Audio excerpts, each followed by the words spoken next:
saw action in Kosovo, where they were a key component of NATO's air campaign.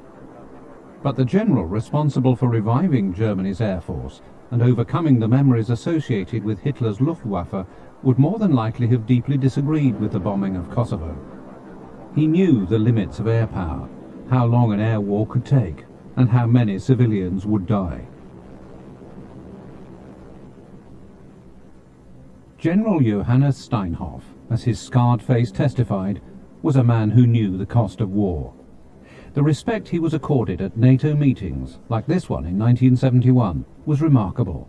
Barely 30 years previously, Steinhoff had fought to the death airmen from virtually every nation at the table. From the cockpit of his Messerschmitt 109, Steinhoff had blown 176 aircraft out of the sky. Decorated twice by Adolf Hitler, he survived a fiery crash in the Luftwaffe's revolutionary jet fighter, and later went on to become a trusted ally and friend to his former adversaries. Well, first of all, he was a genuine hero. He was a very unusual man, and nobody would ever have thought that a man who was a premier German ace during World War II would emerge as, for a time, the principal contact between NATO and his own country. I think that when you met Steinhoff, you knew he had been around, and you saw that burned face, and his reputation preceded him. Everybody respected him. Steinhoff had a unique perspective on the ethics and morality of professional soldiering. He'd been both a hero and a victim of the Third Reich. In seeking to prevent a Fourth Reich, he found his redemption. While he had clearly started as a patriotic German supporting the German war effort, he conveyed the sense that he had learned the lesson of Germany's history. On more than one occasion, Steinhoff was called on to help convince a skeptical world that those lessons had, in fact, been learned by Germany. But he was also pragmatic enough to know that forgiveness might take more than a generation to accomplish.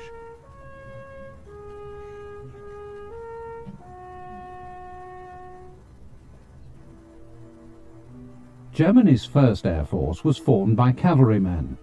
In their frail aircraft, pilots took on traditional cavalry duties, such as scouting enemy lines and guiding artillery. When the enemy appeared in the skies, air-to-air combat was born. Manfred von Richthofen became the highest-scoring ace of the First World War. Other pilots, like Hermann Goring, with 22 kills, came to personify German supremacy in aerial warfare. Well, there was no doubt about it, they were the best dogfighters. Let's say they were the leaders in tactics. It was a lead Germany regained in the 1930s, as the nation rearmed under Adolf Hitler's National Socialists. Among those attracted to the Luftwaffe's training program was a young naval cadet, Johannes Steinhoff, displaying a natural talent for both flying and leadership.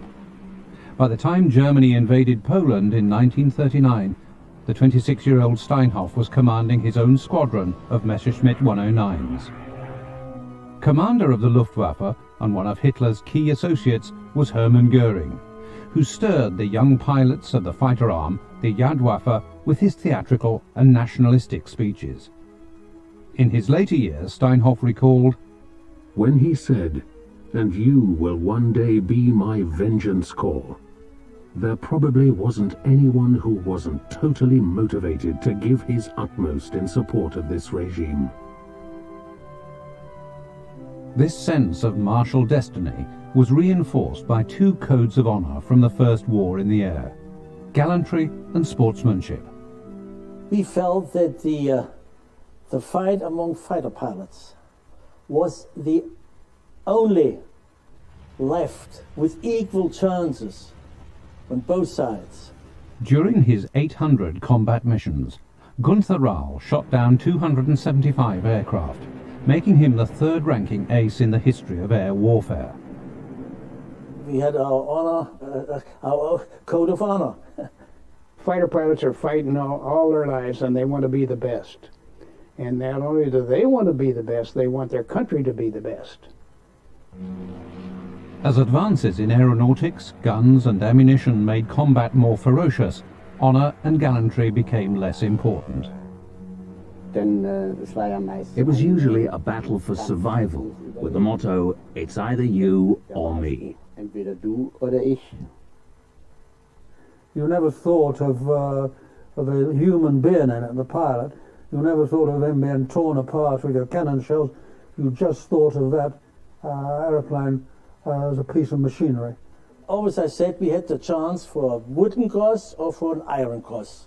It's up to your choice. Fields across Europe teemed with crosses for a generation of fighter pilots from all over the world. Tens of thousands followed. Most of them just out of their teens. They'd been attracted by a passionate, sensual thrill of flight. Now, there was a new rule to fly by: kill or be killed. Battling for the skies over Europe during the Second World War was a deadly competition of technologies, tactics and skills. Johannes Steinhoff wrote, Fate either granted the pilot this time to prove himself, or it struck suddenly and with overwhelming force, making him brutally aware of human impotence as his flaming aircraft plunged earthwards. These battles would shape the conduct of air warfare for the rest of the century, and lessons the young combatants learned in action against one another would be used in later years when they flew together as allies. World War II, right from the beginning, was the Air Force the important force. German industry churned out 35,000 Messerschmitt 109s, more than any other fighter in history. To fly them, young men like Steinhoff were schooled in the maxims of German militarism. They were Iron Men. They flew until they were dead, until they were killed. They used us, and we were willing to do this, as long as we could. So, in my particular case, I was about 15 months in hospital. I was shut down 8 times. I was injured 3 times. And certainly I went back to my squadron. My squadron was my family. In Britain and among the Allies, pilot training schemes raced to produce the talent needed to confront the Luftwaffe.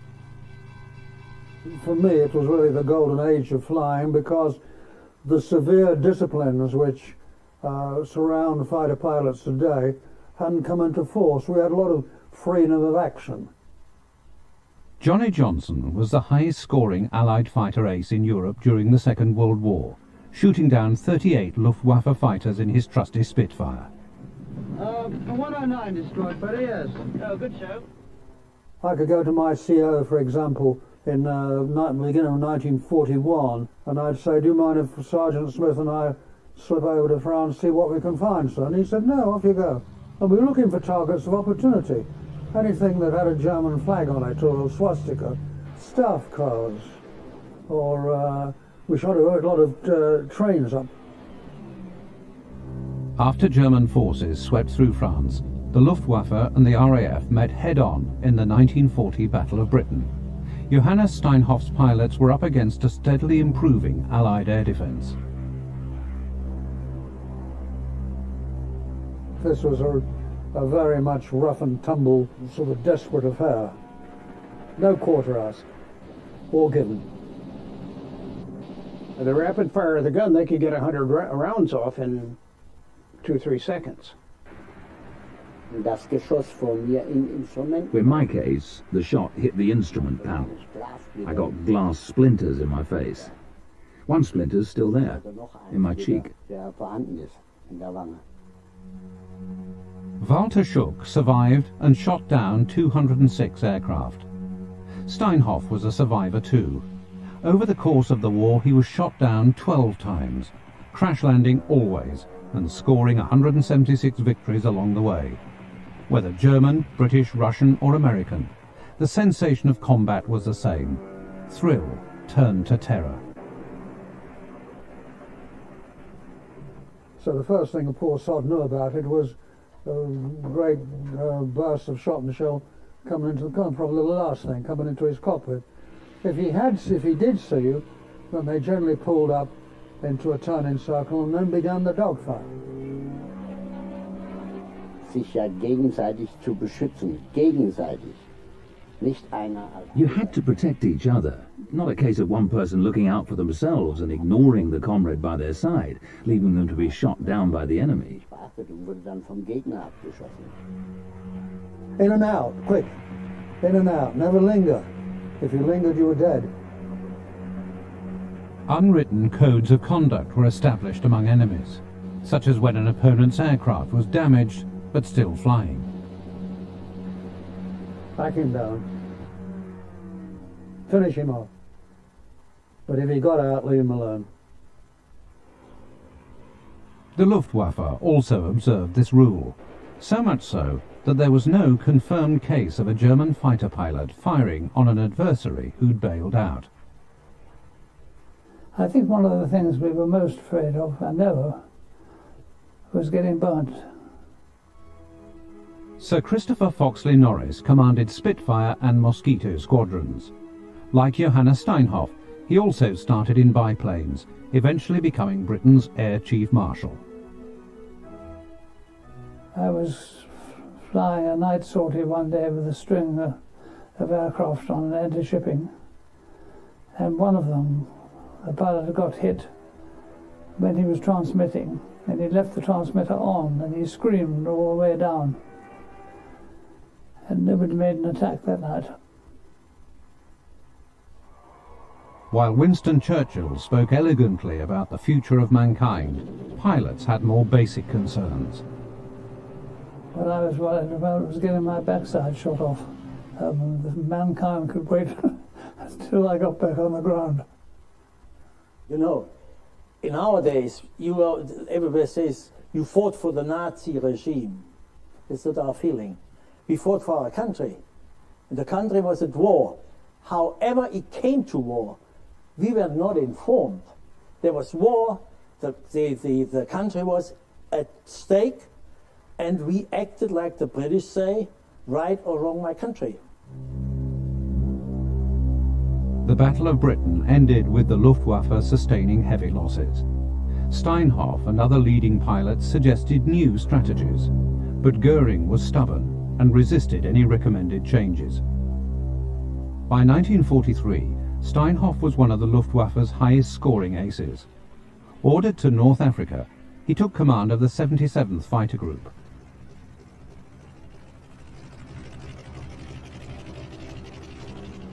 With the growing Allied fighter and bomber forces pressing home their attacks, Rommel's Africa Corps crumbled, and Steinhoff's bullet-riddled Messerschmitts retreated to Sicily. This was rural Sicily, a peaceful sight, but most likely the people had fled in panic, for wherever we appeared in the land, death and destruction followed in our wake. The overall commander of the Luftwaffe fighter arm was the swashbuckling Adolf Galland, and he took personal charge in Sicily.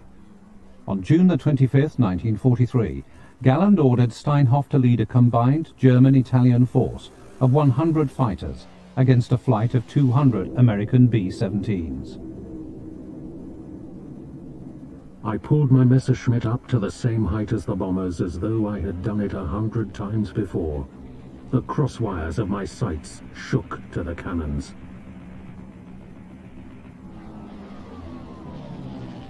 Steinhoff knew he'd lost the battle. His squadrons had broken off short of fuel after only minutes of combat.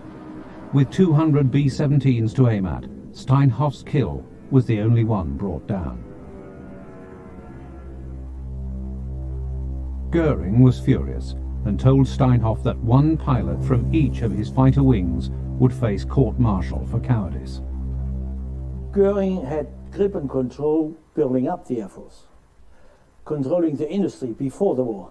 But he didn't have any strategic experience or vision.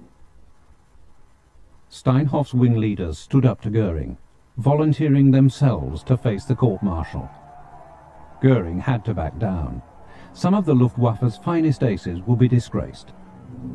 But there was no reprieve from bombing. Allied air forces pounded Sicily in preparation for the August 1943 invasion. Steinhoff wrote that his pilots were like hunted animals seeking cover in that Stalingrad of the south. Galland ordered the retreat, and Steinhoff's fighters escaped to the Italian mainland. But American bombers soon followed.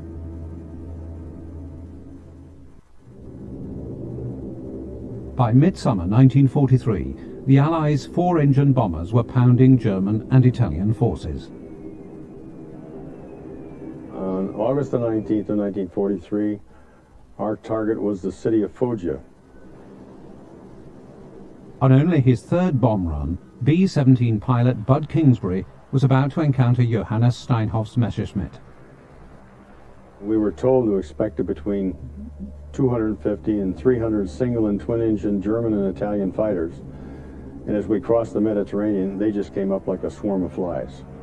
The B-17 had a 10-man crew, and 8 of those men had 1 or 2 guns apiece. We had about 70-75 seconds of firing those 50 calibers. A little over 7,000 rounds total. Luftwaffe fighter pilots said that attacking a B-17 formation was like trying to run through a shower without getting wet. The US raid on Foggia was one of the most devastating of the Italian campaign. There were tens of thousands of people killed, and my squadron actually took out the powerhouse, and it was terrible. As the B-17s withdrew, Steinhoff's Me-109s pounced again. Bud Kingsbury's plane was badly hit. They knew we were going down, and one by one they picked off those guns in the back. The fighters kept coming. That they were doing their job just like we did ours. They had to get us out of the sky, and they were doing a heck of a job on me.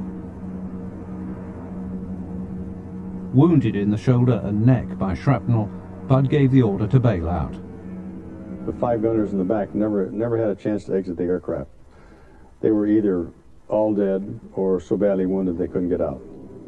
Bud's parachute opened, and slowly he began his descent towards the sea. When I got to about 10 or 12,000 feet, I saw 2 109s coming in at me. They were the last bunch of the fighters probably coming back to refuel and rearm. And I thought sure they were going to spray me. But instead they broke formation and dipped their wings as they went around me as if to give me a salute and say, "Have a nice ride down." He shot my airplane down, but he didn't shoot me. That's a real sportsman. Bud Kingsbury swam for 32 hours to reach shore. He was the sole survivor of the 10-man crew and spent the rest of the war in Stalag Luft 3, the prisoner of war camp made famous by the film The Great Escape. In 1943, US bomber crews were required to fly 25 combat missions. A third did not make it to the end. But the Luftwaffe was faring much worse. German fighter pilots had no rotation. They were to fly until the war was won, or die trying. Steinhoff felt the German war effort was doomed, and so too did his enemies. The German fighter pilot of 1944, say at the time of Normandy, time of the invasion, was nothing, couldn't compare with the German fighter pilot of 1940. Couldn't compare with them. They're different people. The normal attrition rate in a wing was in a mission 50%. So every second pilot doesn't return statistically. And we had young pilots not trained, without experience, but forced to go in combat. The survival time was 3 missions, and they were killed. It was murder. But there was one more brutal year of fighting yet to come. And still the Reich continued to observe its rituals. Steinhoff was ordered to Hitler's headquarters to receive the sword's emblem to his knight's cross with oak leaves. He looked worn out. It was the face of an old man, the watery, almost muddy eyes seeming to stare into the distance. His voice was rough, like a chain smoker's. Gunther Rau, too, was shocked to see what had become of the Führer, who'd awarded him his oak leaves just a year earlier. This man is not anymore completely under control, you know. He was a little bit confused about his own situation. Meanwhile, British Lancasters, B-17s and the rest of the Allied bombing force were striking deep into Germany. The Luftwaffe command had not anticipated these sustained, long-range attacks, and Goring refused to take responsibility. All blame for the devastation lay with his fighter squadrons, and he issued this order. The Jagdwaffe is going to give battle to the last man. If it does not, it can go and join the infantry. The German people don't give a damn about the Jagdwaffe's losses. We were all exploited by the Nazis. Our leaders believed, or pretended to us, that the best thing for us to do was to defend the fatherland. I would like to see someone who would not defend their fatherland. They would be called traitors and put up against the wall. Wird an die Wand gestellt. With Adolf Galland now tacitly supporting his renegade pilots, a plot to remove Goring developed, also known as Get Fatty. One of Steinhoff's pilots suggested assassination. Cooler heads reasoned that the Reich Marshal's murder alone would do nothing to improve the Luftwaffe's strategy.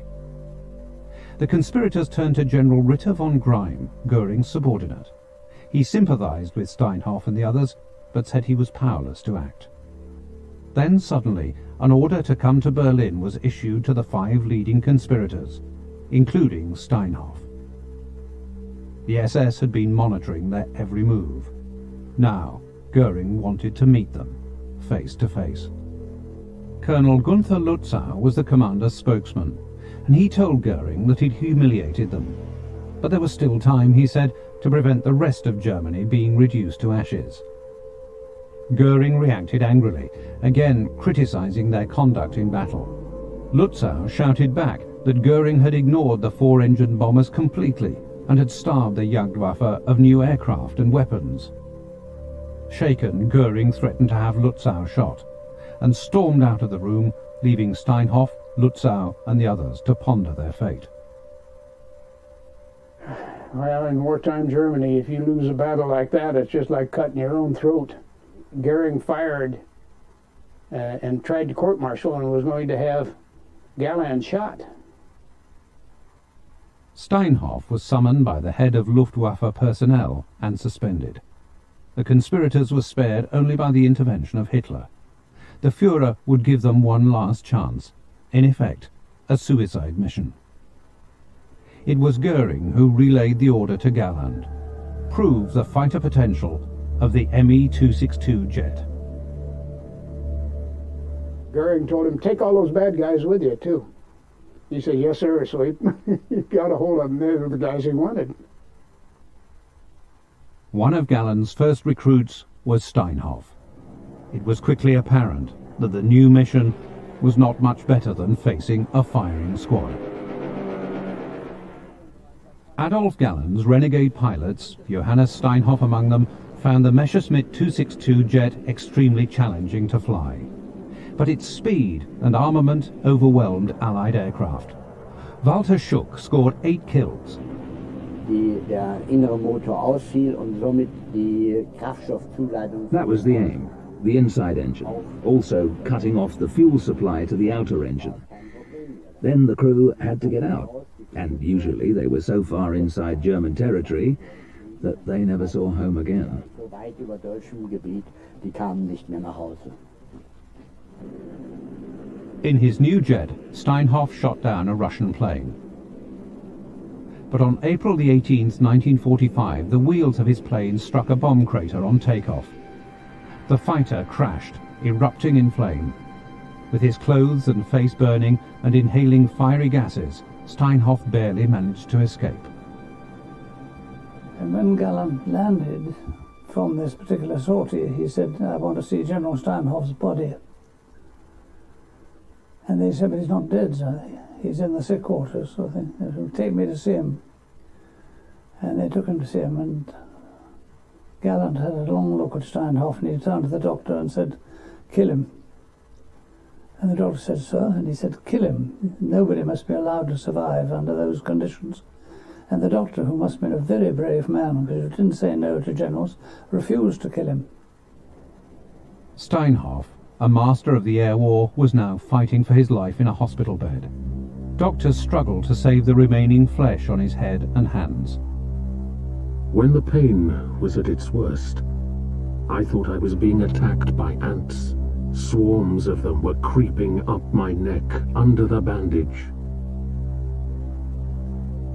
Confined to hospital, Steinhoff learned of Germany's surrender, and that his wife, Ursula, and their children were missing in the Soviet-controlled East.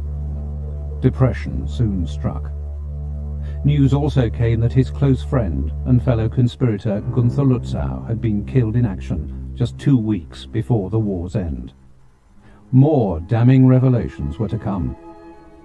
My nurse has told us about the horrors of the concentration camps.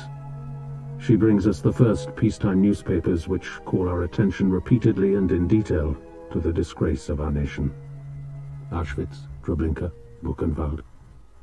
As if we had not known. In 1945, in the first place, I took a mosquito squadron over there. And first, there weren't just the half a dozen really big camps like Auschwitz and Belsen. Every little town had its concentration camp, maybe only a staging post sort of thing.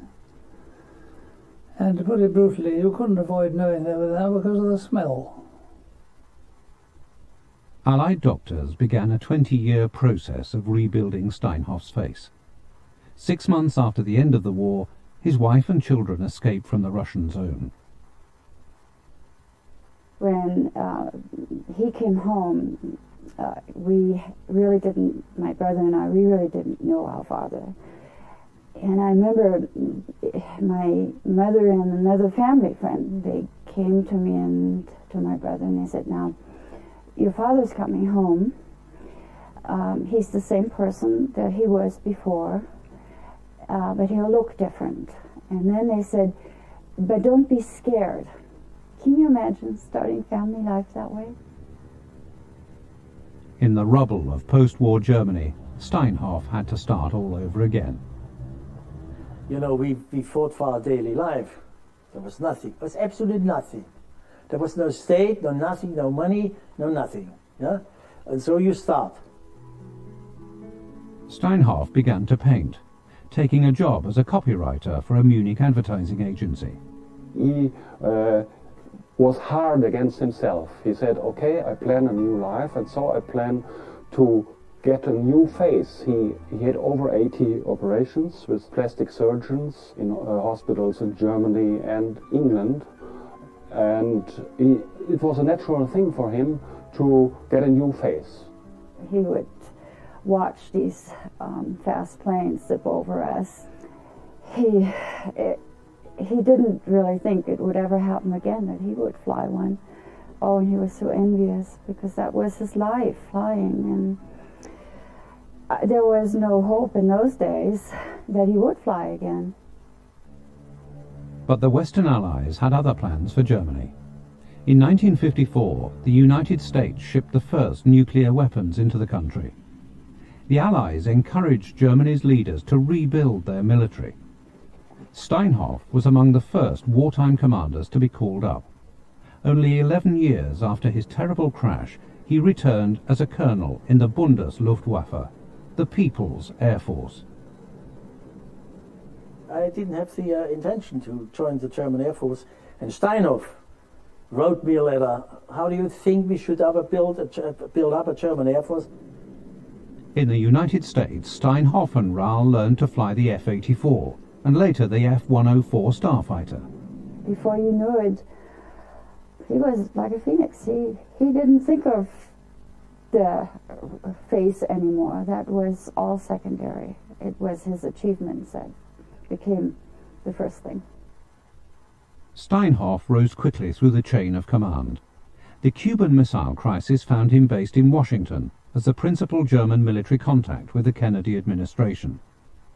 Moving home, he was promoted to command a German air division. In 1966, he was made chief of the Luftwaffe. I must say my first impression was almost a shock. Lohr Honor Oldigs was appointed Steinhoff's aide-de-camp. At that time he still had no real eyelids, and the liquid out of his eyes were dropping on his uniform. It was full of stain, and he made an impression to me as a young man, I must say, as an old man, and I thought, this is a great Steinhoff, I can't believe it. But Steinhoff quickly won over his skeptics, bringing a renewed energy to the Air Force. I think he was the most vigorous and forceful and sportive general I have seen. Steinhoff endured continuing plastic surgery. Finally, this doctor, a doctor in England, plastic surgeon, said, "Hell, I can fix those eyes." So he did. He knew where to get the skin, and that's required. It's very unusual. A man only has it in one other place, and he grafted it from one place to another, and he was able to give him eyelids. He was staying with me in our house, having had an operation. He was talking to my wife, and he said, "This is the happiest day of my life." And she said, "Why, Johannes?" And he said, "Look, eyelids." And he'd been able to close his eyes for the first time in 14 years. Steinhoff worked closely with his second-in-command, Gunther Rau. First of all, we didn't want to achieve for an Air Force. We want to achieve for NATO. The NATO had a concept, and we made our contribution. They'd inherited a crisis in the shape of the Luftwaffe's main fighter, the American-built F-104 Starfighter. 35 aircrew had been killed in crashes, and it was nicknamed the Widowmaker. In 1965 we lost some 25, and in 66 28 starfighters. And not only the public was stirred up, it even touched the spirit of the Air Force itself, in particular the pilots. In his bid to bring about change, Steinhoff encountered a bureaucratic maze. 104 government departments had some measure of control over the F-104. He said, we must change it. I must be the only responsible man in the Ministry of Defense for decisions which are concerning the Starfighter 104. The German variant of the F-104 was especially complex. Steinhoff improved training and ordered his pilots to put in more flying hours. A sense of pride was reinstituted. A pilot had a crash and he was burned like my father. His face was burned, and when he got out of the hospital, he invited him to our home and said, "The best thing for you is, look at me, fly again." This was his answer. Starfighter casualties were soon a rare occurrence. Steinhoff's next task was to stage a massive demonstration with the objective of restoring respect for the German Air Force at home and abroad. They were flying all kinds of planes in a very short time, in 2 hours. He told me before, well, if there will be one accident, I can bail out, but there's no accident. Schmidt was there, the Secretary of Defense, and Brandt, the Chancellor, and they all saw what the pilots could do and how they did it. And they wondered, oh, it's really rather overwhelming what they are doing. They were convinced, the German Air Force was back.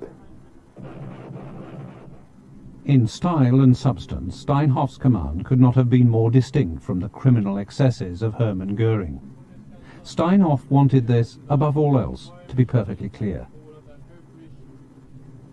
From the very beginning, he himself informed the press and the media And I think once or twice a week in the beginning, everybody could see General Steinhoff and his impressive wounded face on TV.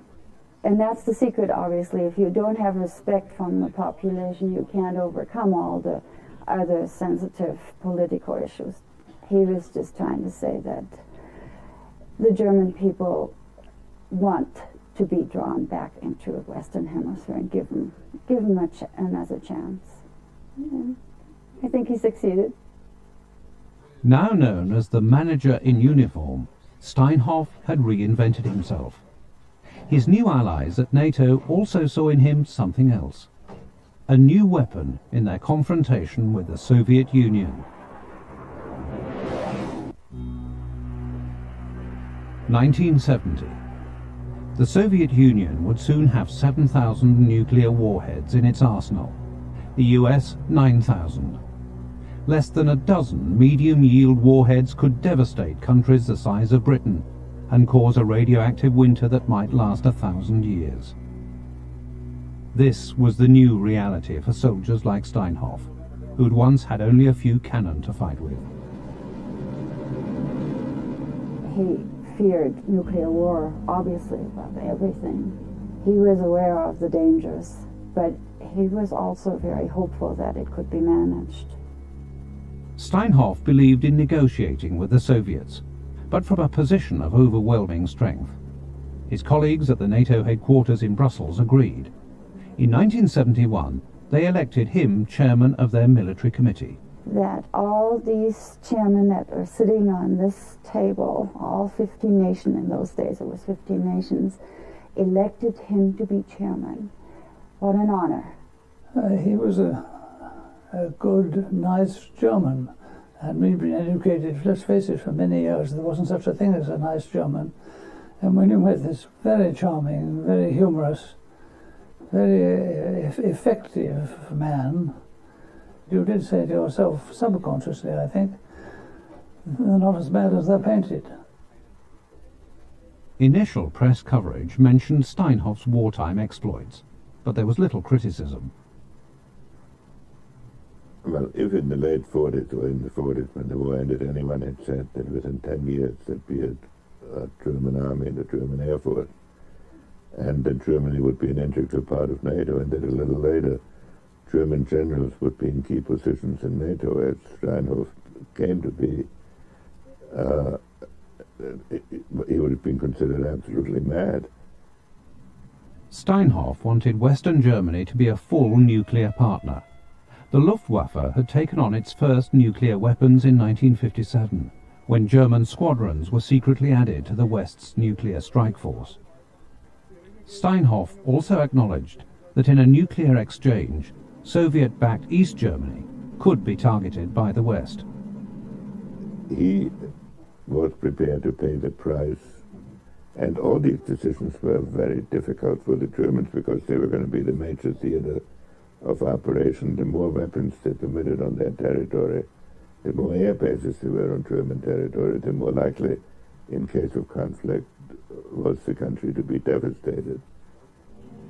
Despite his success, Steinhoff, like all Germans, was aware that the nation's wartime past would regularly come back to haunt post-war reconstruction. In 1985, Chancellor Helmut Kohl invited President Ronald Reagan to a ceremony of reconciliation. I think at first everybody here and on the military side thought, what a great symbolic appearance of the President and our Chancellor. The cemetery had never been in discussion before, and these people did not really look into the issue of the Holocaust enough, I think. The small Bitburg Cemetery had been chosen by Kohl's staff for its proximity to the US airbase, where Reagan would arrive. Then the organizers discovered these: the graves of a number of SS troops thought to have killed American prisoners during the Battle of the Bulge. It became explosive. Well, they had to defuse it. The visit had to come off After all, Germany was the strongest ally of NATO and a partner with America. Holocaust survivors and Jewish leaders around the world protested. But Reagan decided cancelling the trip would damage an alliance that was a crucial counterbalance to the Soviet bloc. To pacify the Jewish community, the Reagans first paid tribute to the victims of Nazi persecution, then they went on to Bitburg. I think it was wonderful because I think Reagan, in going through with that, even though he got a lot of flack from it in the United States, did the right thing. I was proud to see Steinhoff there with him. Steinhoff and one of America's great wartime commanders stepped forward. General Matthew B. Ridgway and General Johannes Steinhoff, reconciled and united for freedom, they reached over the graves to one another like brothers and grasped their hands in peace. Steinhoff and Ridgway, old soldiers taking flak, as ever, for the politicians. The German public felt he rescued a semblance of honor for them. While Jewish and other groups denounced the ceremony, Steinhoff could understand their anger. He said, this is the result of what Germany did during the 1,000 years of empire. Steinhoff had retired in 1974, and the German Air Force continued to evolve along the patterns he'd established. His death at the age of 80 in 1994 prompted tributes of respect from around the world. Well, he was strong enough. He always wanted to move something. He always had visions. He always said, no, this is not enough. I want to make things move. I had a warm personal feeling towards him, and he was, on the one hand, the quintessence of an officer, but on the other hand, he was also an intellectual. He was the hero of my juvenile flying dreams. He was the one who gave the self-respect back to the pilots and the Air Force.